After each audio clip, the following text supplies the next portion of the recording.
Leo, hello there, my beautiful friends. We're going to do your general tarot reading for late December, moving into early January 2025. Thank you so much for joining me today. You know, I appreciate each and every single one of you beautiful people out there. So let's get right down to business, as always, and start you off with an oracle card here, just so we could dip our toes in the energy, see what's happening for the lovely Leo collective. I hope you're all doing fabulous and fantastic. Let's get it going here, my gods. Talk to me. What do we got for Leo gang here in late December, moving into early January, the brand new year, actually, fresh energies? What energies, messages, insights can we take a peek at? And yeah, we're just going to take a real quick look at this first card. Then we'll get into the full reading itself. And at the very end, I'll pull you a bonus card from the Shadowland Tarot, just to see what might be in the shadows or what shadow work you can lean into, which is always interesting. But let's get it going here. Let's rock and see what we got for Leo. Late December into early January 2025, the beautiful brand new year with blessings and abundance for all. Let's see what's going on. Please, let's get this card out nice and quick. There it is. Cool. Okay. All right.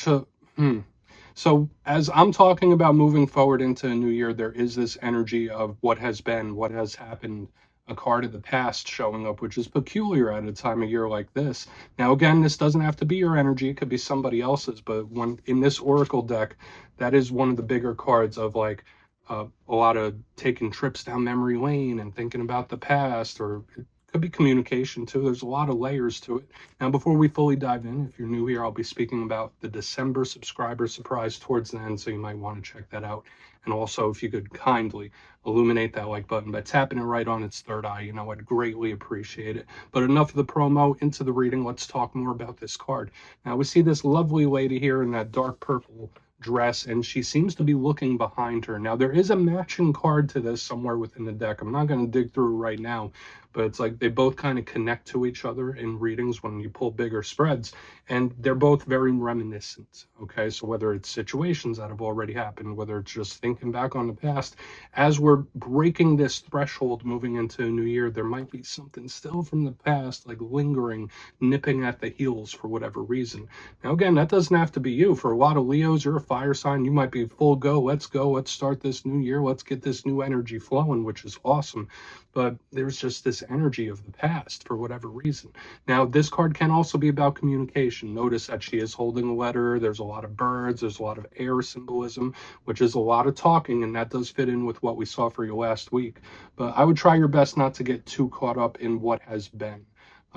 It might be better to look towards the horizon here. So we're just going to leave her right there for now. Let's get her straightened out as best as possible.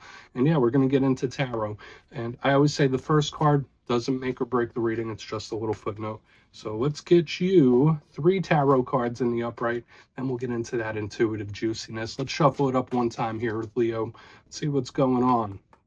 And while we get this deck shuffled up and ready to go, let's talk about last week's reading. So as I already alluded to, there was a strong energy of communication needing to be had. The reading was titled An Important Talk.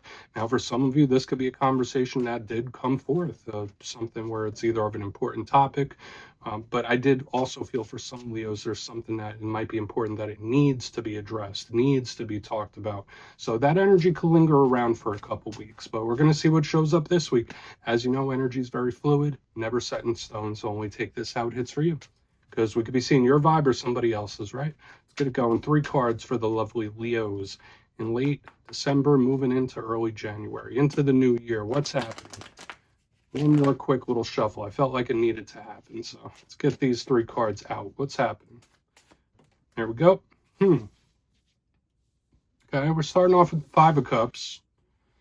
It's a little gloomy for my liking, but we will work with it. Let's get a couple more out here. This isn't the whole story, of course.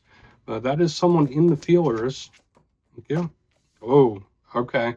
That is a very jarring energy. In the center, we go to Judgment. Oh, this might be a really strong shift or change in the vibe. That's for sure. Where it's like snapping the fingers, boom, something.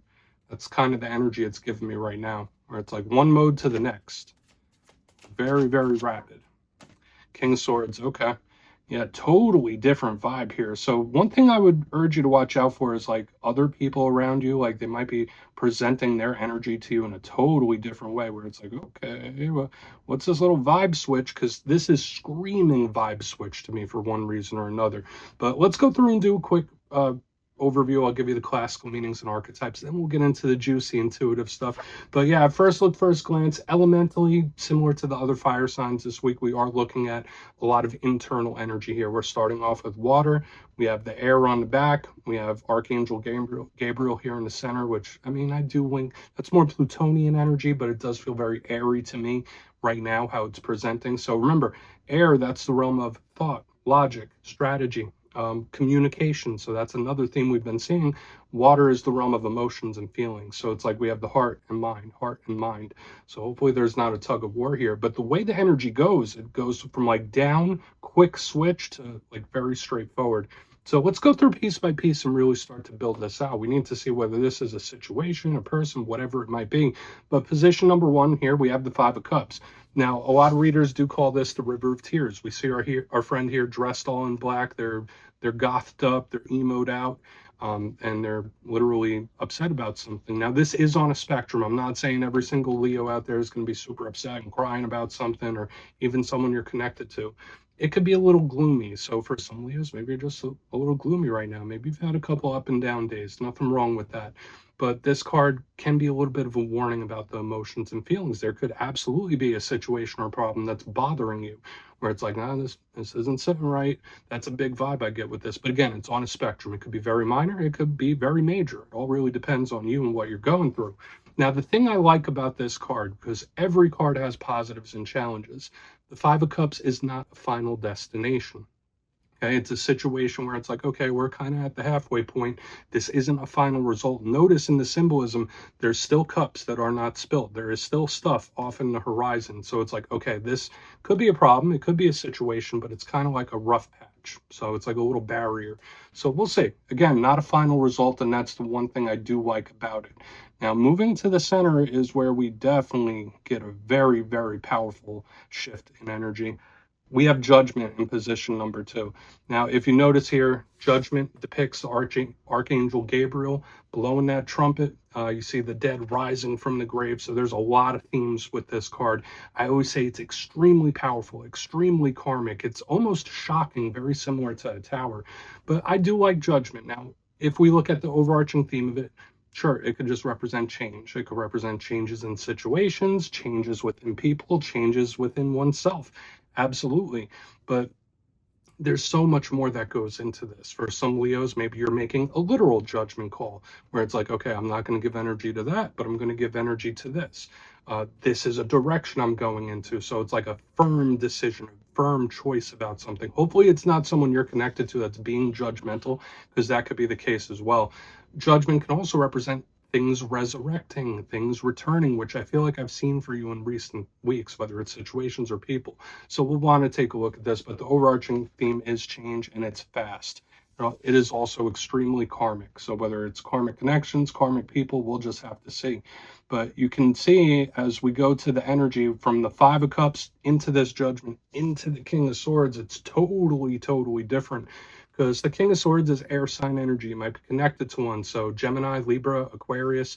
If that's not the case, remember, it's not gender specific.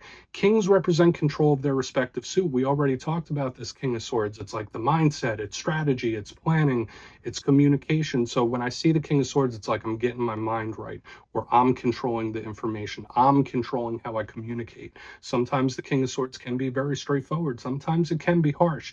Sometimes it even represents cutting things off. So I mean, 'tis the time of year, right? This is a time where certain people say, all right, well, moving into this next chapter, I'm going to stop doing this, or I'm going to stop doing that. The King of Swords could really represent a lot of things like that.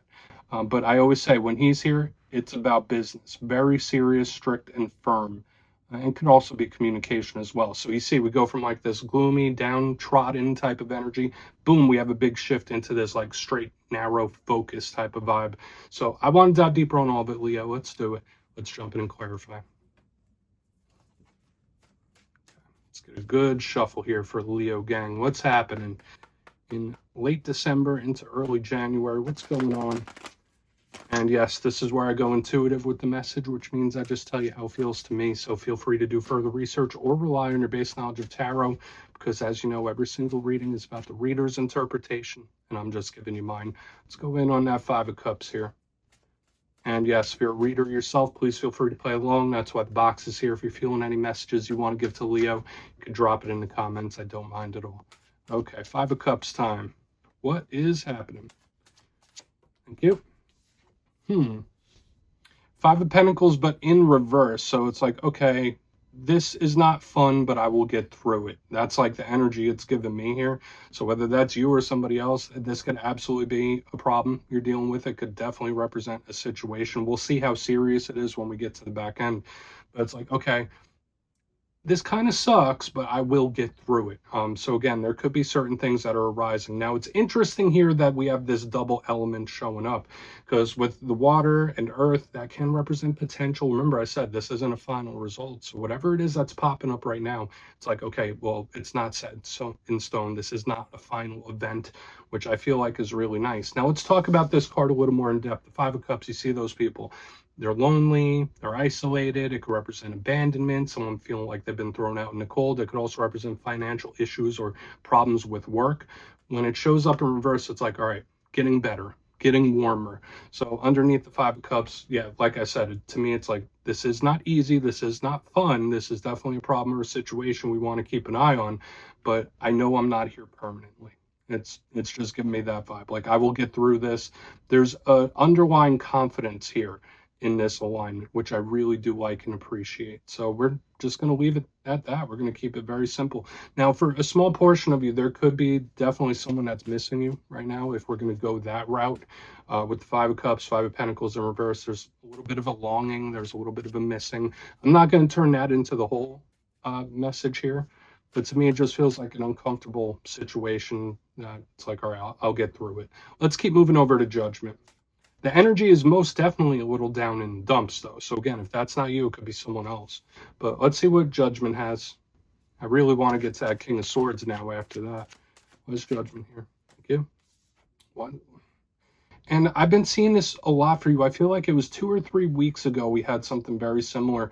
Now, these cards do share a lot in common. That's one thing, where it's like, oh yeah, we're changing, but we're coming back. So obviously, death in reverse under Judgment, it could be something re-emerging, it could be something returning, it could be something coming back around. Okay, and I hate to give that message multiple times within a few weeks, but it's showing up here, and I'm just going to give you the energy. So I would be aware of that in this time, and it doesn't have to be like a strict return of some sort. It could just be like reliving the past in one way or another. We did see that link to the past earlier.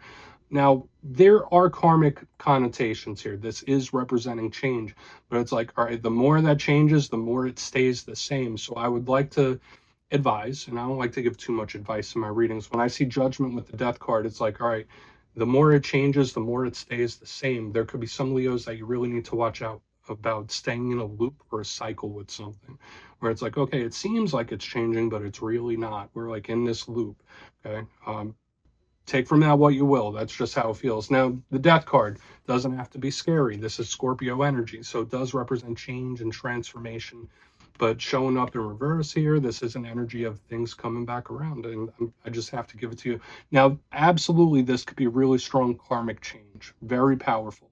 But there is this really strong vibe about like running on a hamster wheel or reliving a cycle over and over. And I'm just going to give that warning. Let's keep moving over to the King of Swords. We'll see what he has to say, and then we'll do a quick recap before we get into the shadow. So why is the King of Swords in the mix, please, for the lovely Leos? What's going on? Thank you. Okay, better. So we have the Ace of Cups in the upright. I really like seeing this card in this position underneath this King of Swords. Now, this could most definitely be somebody's plan coming to fruition. That is another thing I've been seeing for fire signs. And listen, as a fire sign myself, I know a lot of us, we like to go with the flow sometimes. We could be a little spontaneous from time to time as well. Nothing wrong with that. But when I see the King of Swords and the Ace of Cups, it's like, all right, there's something you might need to structure a little better or plan it out or have like goalposts that you're shooting for. Because to me, the more planning and the more strategy goes into it, the better it's going to turn out for you. Now, if you are stuck in some sort of cycle, when I see this energy here on the back end, it's like, all right, you will have an off ramp. There will be a time in which you can really pull off this ramp. Now, these are both heavy cards of communication. And with what we saw last week, when I see the King of Swords and the Ace of Cups, Sure, it could be a serious talk or an emotional talk here as well, where and there still might be something that needs to be addressed, just like we saw last week. So it's like we have a lot of little messages building up for you this week. So only take whichever one hits for you. But I do like this result. Okay, so if you are in some sort of cycle, I feel like you can shift it, you can change it, which is a really claimable energy. Let's go through and do a quick recap. Then we'll get into the shadow card. So yeah, lots of things here. Only take what's yours. But position number one, we have the double fives, which is similar to like Tower, and then with all this karmic energy, there's like an upheaval, a shifting. The Five of Cups with the Five of Pentacles in reverse. So yeah, this does represent a possible problem or a situation where it's like it's a little frustrating or it's a little serious, but it's like, okay, this isn't easy. This is not fun, but I will get through it. So just know if there are barriers that start popping up in this time, it's like, yeah, you'll get through it. Don't worry. This isn't like the final outcome. So I really do like it. I also got this little vibe of someone possibly missing you. So take that for whatever it's worth. Moving to the center, we do have Judgment with the Death card in reverse. Once again, this reliving something, whether it's a situation or a person returning, it's like, all right, here we go again. Here we go again. So I would really watch out for living in cycles where it's like the more it changes, the more it stays the same. It's like we're on a hamster wheel of some sort. But aside from that, it could just represent karmic cycles shifting, and it makes sense with the time of year we're in right now. Moving into the back end, we have the King of Swords with the Ace of Cups in reverse. Love this outcome, love this energy, because all this does start to melt away. We have a nice balance between the heart and mind, and it's like, yeah, we're moving forward in a very logical way. So I feel like with whatever things pop up, taking the logical approach is best, and then the heart will follow suit. That's just a big thing that's showing to me right now. Yeah, it could be emotional or serious talks, conversations, but I just feel like this is a great result, and you might need to just structure something better, like have goals, have things that you're shooting for. So please take a screenshot if you want to look into that a little further, my friends. Let's get into the shadows. Let's see what's in the shadows for my beautiful Leos. What is happening, please? That was definitely a layered one, so let's see what happens here. And yeah, I always like to pull one shadow card at the very end just to see whether it's something within you or something you don't quite see. Shadow cards don't always have to be a challenge. They could be a good thing. Let's get you one. And yes, if you made it to this point in the reading, please feel free to check out channel memberships. I'll put a link for it in the comments below. It's a beautiful way to support the channel. I have much love for all my channel members. Okay, let's get this going here. What do we got for the lovely Leos? Thank you. Ace of Pentacles. So cool. I like this because we ended off the main part of the spread with an ace. We even have an ace here in the shadows, which is really nice. Now, I will give you the shadow side and warning about this card as well. But initially, I'm getting a very positive energy off of this, especially since we ended off with the Ace of Cups. This is a card of golden opportunities, offers, chances, communication, all these things. So I feel like for a lot of Leos, there's a really good potential coming up for you in the short-term future. That's the lovely thing about this card. But where does the challenge come with the Ace of Pentacles? Sure, it could represent Spirit saying, hey, watch out for false opportunities. Watch out for things that they might not, they probably aren't what they seem. So just be very cautious about new things, new individuals or situations that are coming in when this card is here. But a thing with all aces is that they're not guaranteed. It's not a fully solidified type of energy. It's like limited time only. It's like you got to meet the universe halfway with something, or you need to pounce on it to really take full advantage of whatever this Ace of Pentacles is. So just know if you leave an ace to just be for long enough, it can wither away. So I feel like that's the big shadow side of this card. It's not permanent. But I do like it. I feel like there's a lot of potential for you. So yeah, Leo, that's what I have for you this week, my friends. Don't click away just yet. I'm going to give you the details of the December subscriber surprise. If you would like to book a personal reading with me, you can check out my digital calendar and book one at my website, mastermetaphysics.com. But for the December subscriber surprise, I'm giving away 3 copies of one of my favorite decks, the Everyday Witches Tarot. So if you'd like to get your name in for this, 2 simple things as always, my friends. First, you must be subscribed. And second, let me know down in the comments, what do you want Santa Claus to bring you this year for Christmas? You'll be entered to win, and at the end of the month, the winners will be announced in my community tab. As always, my friends, much love, and I'll see you soon.